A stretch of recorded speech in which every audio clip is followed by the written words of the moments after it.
पण आता इथून पुढे तुम्हाला सल्ला, जर कार्यकर्त्यांचं मन काय सांगतंय आणि खरं जर निर्णय घेणार असाल तर अजितदादाला या महायुतीतून बाहेर काढा.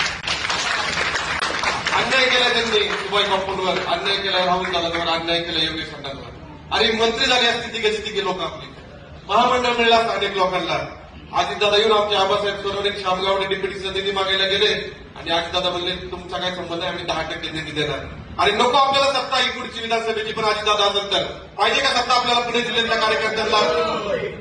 बापू, पुणे जिल्हा आणि सोलापूरची तीच परिस्थिती. तुम्हाला तर पालकमंत्री काय दुसराच मिळालेला आहे आतापर्यंत. स्वाभिमानी नेतृत्व या पुणे जिल्ह्याला मिळत नाहीये. पुणे जिल्ह्यातल्या लोकांचं हाल झालेलं आहे.